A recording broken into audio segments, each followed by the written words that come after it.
I wasn't happy with who I was or who I thought I was. Wow. But I am now. Like, I'm all right. I think I'm talented. I'd like to think I'm a beautiful young woman with a lot going for her. Do you know what I mean? So now, sky's the limit. I'm ready to go.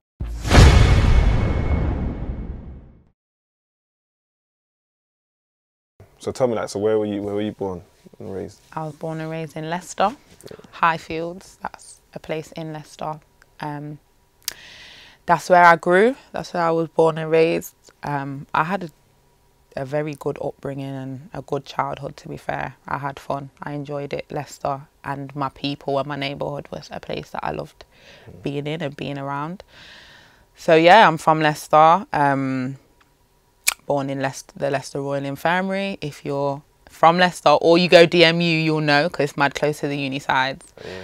And yeah, I've pretty much lived there most of my life, to be fair, but I travel a lot. So towards later teenage years, I was kind of back and forth from like states in the Caribbean for quite a lot of my time. But yeah, Leicester's the base. What was it like for you, like in school? Were you academic? Were you just more creative? How was it for you going to school? I was bad. Really? It wasn't for you? Why do you think that was then? I don't know. I think I had a lot going on in my life by the time I got to secondary school. So that was my rebellious stage. I'm not really a rebel now. Like, I see a lot of people living their best lives. To me, I feel like I'm too old. So I feel like my rebellious stages were early. Yeah. And in school, I was just, probably looking back at it, probably not happy. So I was just, if I ever showed you my school report, I'm going to draw for it one day. I need to be bigger before I start doing all of that. Yeah, I didn't last long. I was expelled in year 8. You got expelled? Yeah. Swear down. Swear up. Yeah. Oh my days. It didn't. School wasn't for me. But I think I'm great at English. I mean, when I listen to certain things I write, I'm like, fucking hell, chill, that's sick. So I feel like I'm very smart, but school just wasn't for me. Like, we was just doing gang and it was a bit mad. I got suspended quite a few times from school. Straight expelled. But that's... I think I might have got year 8. Wow. I don't feel too bad now because I'm hearing kids getting expelled in primary school, which is a primary school. I don't know whether that's just Leicester, but people are getting expelled in primary school. To me, that's a myth. In primary school, I was just living my best life, trying to live my best life. It wasn't that serious. Then when you go to secondary school now, people are smoking, fags behind. Do you know what I mean? It's like being a woman. You got hoop earrings and you do your hair and you got a bigger, more grown uniform. Everyone's trying to do the little skirt thing. So you kind of start going into womanhood. Obviously, way before time, you definitely ain't no woman, but it's late. It's teen. You start to be a teenager, 11, 12, not quite teen, but you know, from them ages through to a teenager, you start to develop, you start going through changes. That's what secondary school's about. I went to a secondary school that my sisters went to. I don't know if that was the right choice. I'll say that to say this. But to me, and they're older than me, so one of them was 2 years older than me, so she still would have been around, and then my oldest sister, she would have kind of been leaving as I went into school. So for me, it was more, my sisters go there and I want to go there, and it kind of wasn't really a problem getting there, even though it wasn't in our area at all. We were still eligible, so I went there, and it was an all-girls school as well. So can you just imagine, and there's some feisty gal in the school as well, and yeah, I had my first fight in year 7 within a year 11, and I mean, what I wanted to ask you, because obviously you have a unique look. Thank you. So did you ever find, I won't say it's jealousy, but I don't know, like growing up, like was that ever an issue? Yeah. And I wouldn't say in a good way either, but I've learnt to embrace who I am as a woman now. Getting there, I think like all women have their, you know, confidence issues about certain stuff. But I think growing up, it was like you're light skin or you mixed race, or do you know what I mean? And then you've got like my lip as they get. So to me, like that was kind of like fish lips, big lips, like, do you know what I mean? So you could say there was probably a bit of bullying that went on there. But now I embrace it more, but it wasn't always easy to have my features growing up. That's crazy though, man. Imagine that. I mean, so like when that happens, Like even me going to in secondary school, being an African went, that was just, yeah, we were still schoolboys, picky head, this, that and the third. But for you, when you're going through that, I mean, do your sisters, do they have the same features as you? No. Just you? Yeah. Okay. Half sisters. Oh, half sisters. Yeah. So how did you internalize that when people are like, almost like, not picking on you, but just like... What can you do? You obviously mentally, you'll go through certain things like, it's like if you were tall.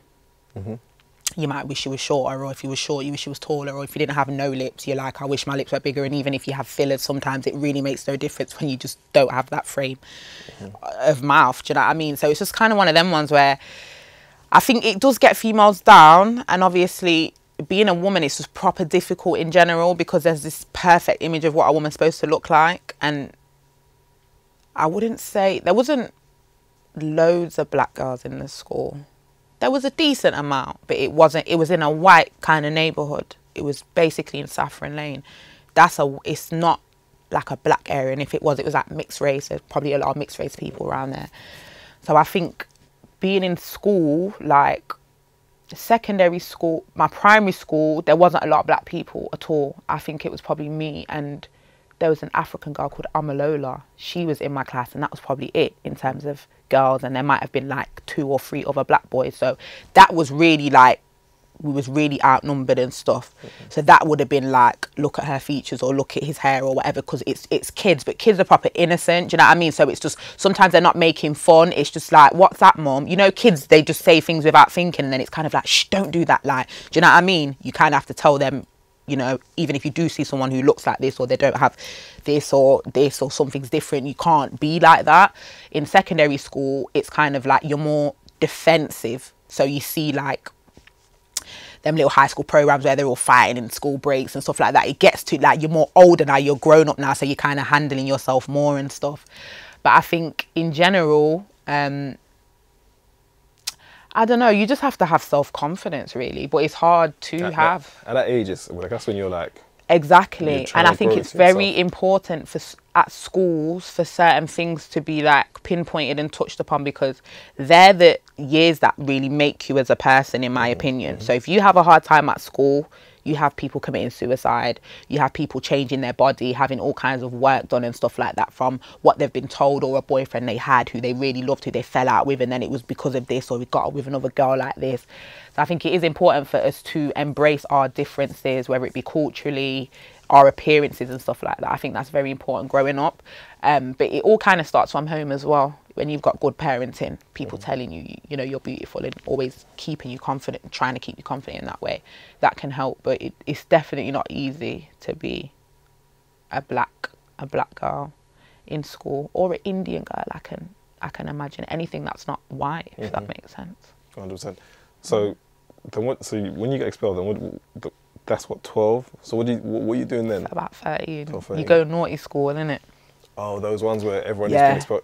Okay. Yeah, so it was all on the bus, total different direction, total different ends. It was closer to where I lived actually, and it was like all the bad breed kids were obviously just at that school. So we was just there smoking weed on the way at school, lit by the time we was in school. Like, it was just, we had to go. Like, I ain't getting in trouble. Yeah, you better go. Yeah, you gotta go. If we could have chilled at home all day, we would have. But it got to the point where parents, like, this is what has to go on now. So you have like different lodges, and you know, you have half days. It's just kind of whatever. They try to keep you in a routine. Certain people do get re-schooled. I've met a lot of people that have been expelled, went into a different school. But at the time when I got expelled, it was kind of like, once you're out, you're kind of out, unless, you know, they're saying great things about you, but you don't get expelled for that in the first place. So they want to keep you out of disrupting any other schools, especially if they can see your whole report, which is obviously what schools look for. So after that, it was just kind of going to the naughty school. So I probably did that for about 3 years, maybe, different places. One of them was not far from my school where I was. One of them was closer to my house, as I said. And then that's it really. Like, I was just, by then, yeah, we was active in whole different areas of life. So school was just something that we had to do just to do it really. But so do you think that kind of like, I won't say do you know what it is? I wondered, I've always looked at what designs are, how things are designed for like kids and societal norms and just social conditioning. I mean, but being being almost in that system, do you think that it helped you to quote unquote get on track, or it kind of like facilitated you more to be off track? If that makes sense. It didn't help me get on track. But again, you can't blame the schools and you can't blame the teachers. Sometimes you do have a teacher who's a proper bitch, and there are teachers who pick on students. I know, like, they're proper is. But in general, most teachers, most schools, it's a decent system where we live in the UK anyway. So I think it's down to the pupil. Like, school just wasn't for me. It was never going to be for me. Sometimes you can kind of, oh, I wish I did this, I wish I did that. But I can be here and I'm lucky enough to be able to do a show and maybe get more than someone's wages who finished school and got great grades. Do you know what I mean? Fact, so yeah. It's one of them ones where for me, I just know that was my journey. I know there's a lot of people that can relate, and I think it's good to know that don't think because you didn't graduate from school or you didn't get great levels that you're not going to be successful, or you can't be successful in so many different areas. Do you know what I mean? So I think that's important. But it weren't nothing to do with the system or the school. I mean, got expelled. They tried to get you into somewhere else where you could maybe get into another school or get your GCSEs or whatever. At that time, I was a rebel. Like, I wasn't trying to, I was going to go. Like, I wasn't really fond of it, if that makes sense. Do you know what I mean? I like to do arts and cooking, certain things I used to like to do. But other than that, I would just rather go home and just be on the block. What came to my mind is that none of your other sisters got expelled. No. So it was you. Yeah. So how did they react, and how did home react? Well, as I said, my siblings. I'm an only child from my mum. Yeah. And I've got 6 siblings. There's 7 of us all together. Wow. So my 2 older sisters, they're kind of like good in that way. They're goody, so that's cool. They was always going to go through school, no problem. And then my brothers, I'm pretty sure they both got expelled anyway. So I'm just more like a man them as opposed to a gal them at that time. But what could they say? I was just bad. They would see me on breaks, and my sister Lem would see me on breaks, and we'd probably roll and go to the shop and take what we wanted and all kinds of stuff. We was just great. We was just living living our life. It was calm though. What triggered it though? Because I know you said, I mean, if you can't go into it, then totally fine. But I'm just wondering what triggered. You said you had like a good upbringing per se, but there's always cause and effect, isn't it? Yeah, I think I wasn't happy with who I was or who I thought I was. Wow. But I am now. Like, I'm all right. I think I'm talented. I'd like to think I'm a beautiful young woman with a lot going for her. Do you know what I mean? So now, sky's the limit. I'm ready to go. Then it was kind of like, we did music, but it just wasn't how it is now. It's just life situations as well. Yeah. So actually, at what point, like, did you ever have like a day job? Like, because obviously when you finish like from school, never had a job.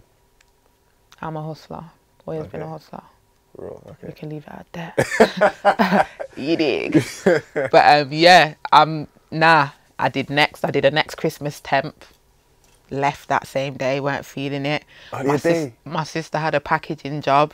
I think they probably asked me to leave same day.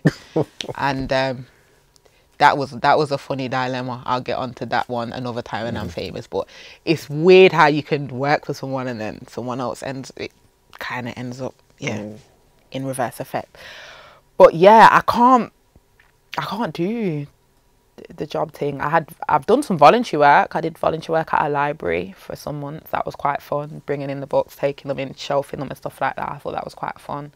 And I also did some voluntary at like a vegan cafe and stuff like that. So that was like 2 days a week where I would do like 4 hours, help making food, like serving it, stuff like that. So to me, that was good experience. I've always wanted to have like a food business of some sort. So that was good experience for me.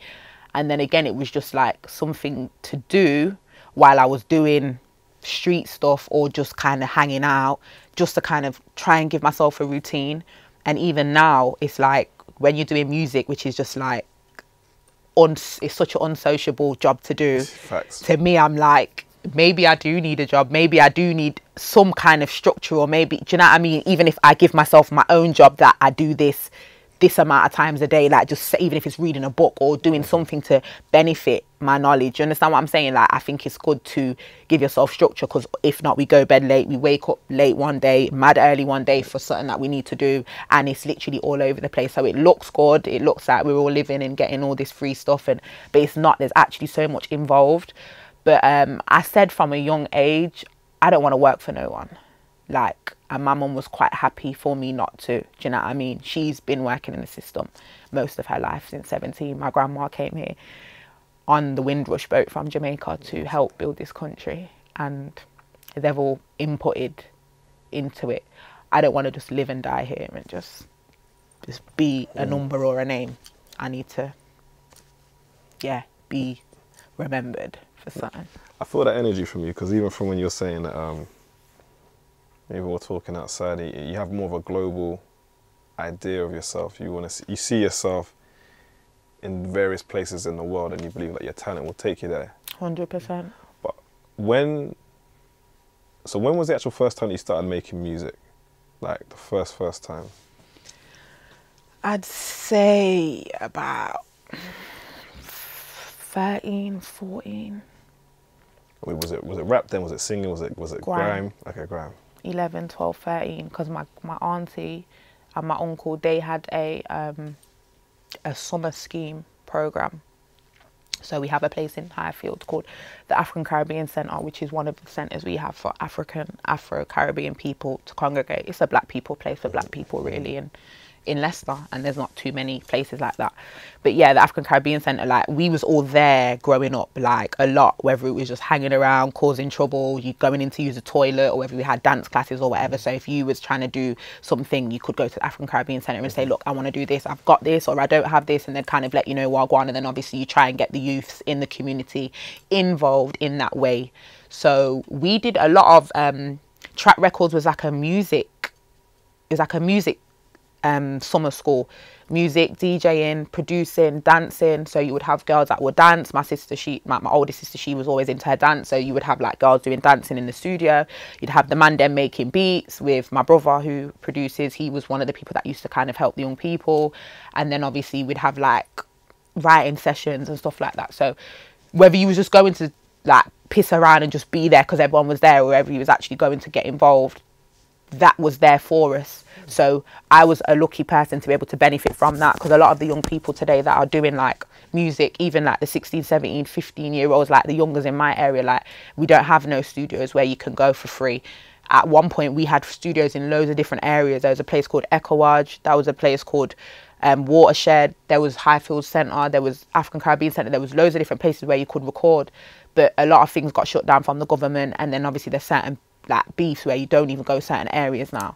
So it's like very different. But I was lucky, so I would say like probably 11, 12, 13, all through them ages there, we was going to Track Records. It was on for a good few years solidly in a row. There would have been funding for it and stuff. And that's when I started kind of getting into it. I remember writing in year 7, writing stuff in like my school book, lyrics and stuff. And then I remember like memorizing stuff when I was probably like 8 and 9 and 10, because my mum always used to have like Sun City CD tapes in her car, and we used to have little sets that would go on in Leicester as well. So I was just listening and I just thought it was sick, and I would like memorize their bars. Or at the time, the older guys from the ends, we had a crew in Leicester, Highfields, called the Dark Art Crew, and they used to like put out mixtapes. They used to spit. They were infamous bad man and music man. Again, coming from like Jamaican backgrounds, it was just, you kind of grew up around that music stuff, do you know what I mean? So like listening to them, knowing that, oh, I see them lot, like I was young at the time, they're my good friends now, but we would have had a relationship then, because that the age gap was just massive at the time. But I knew they were from the ends, and I knew that to me they looked like ghetto superstars kind of thing. So I was just like, yeah, this is sick. And at that point my brother was getting involved as well, so he was a younger for them man, but they would bring him in because he was sick at spitting. Like, he's just, as soon as you hear him spitting, you're like, yeah, he's got it. So again, like, all of that definitely gave me what I needed to kind of start my own little thing. So when do we start to get the first like track? I went like, because I'm trying to think, I'm trying to remember. when I first picked up on you. But when did you know that like people were starting to pay attention out of Leicester, like even in London? MySpace days, a while ago. It was more Birmingham as well. That's a minute, you know. No, listen, trust me, it's mad because I took so much stuff off my SoundCloud and my MySpace, sorry, but we've been putting out tracks for a minute. I'm trying to figure out, it was 200 what? Remember when it was at 200 when you used to shout out the date and that on the mic? Like, it was time ago. My sister used to spit as well. She was cold. Hella cold. My next brethren, my sister, that was Lady Flames and Miss Fire. They used to have little tunes and that. Yo, from time ago, I swear down, it's mad. But I'm the only female that's really carried it on. But my sister can spit, like she can write bars. She can definitely write bars. But she does more the singing thing now. Okay. She's got a really good voice. But yeah, it started from young. Like in terms of writing a track, recording it, that would have been like early teenage years and stuff. But then I remember having like a TLC fan mail album, and like I used to love the Spice Girls, and I need to start giving them credit when people ask who inspired me, because not many people do of this day and age, but I was Spice Girl crazy. I really was. I was a little bit as well, you know. So I'm gonna say like the Spice World, the book, the t-shirts. I seen pictures I was like 5 with a Spice Girl t-shirt and I looked very happy. So they definitely like helped give females a sense of empowerment. They were themselves, growing up, exactly, girl power, and they was just wacky. There was 5 different personalities. Like, it was mad, and we was growing up like, yeah, this is sick. This is what every girl wanted to be, a Spice Girl. Every little girl growing up wanted to be a Spice Girl. So that's definitely worth mentioning growing up, because I think I forgot because I was that young, but I had books and memorabilia of the Spice Girls and stuff like that. So yeah. And I guess I'm gonna come back to this in a second, but I want to kind of move on to this part, like where we are today. And shout outs to Tim, who he and I had a good conversation. Great guy. The boss right there. Great guy. So I think it's a part where it's like, I've looked at it from afar, and I was like, okay, I look at what the upsides are. Talented musician. Thank you. Attractive. Thank you. Can do different types of music. Not from London, which is also good. So now there's that whole regional backing. And then I looked at where Trillary sits within the music industry, and it seems like you're being overlooked. This is what, when I do the eye test, this is what I see. How do you see it, and what do you think are the reasons, if that is the case, as to why? Without anything being seen as being like sending shots, but what do you think is the issue? It's kind of hard to say. It really is hard to say, because certain things for me, without being big-headed, like, it's just evident, like, to me. I don't doubt my talent in any way. I feel like this is what I'm here to do, like 100. So I feel like I'm kind of a package ready to go, ready to kind of make big moves. I feel like I've done decent numbers independently in terms of my views and stuff like that. I mean,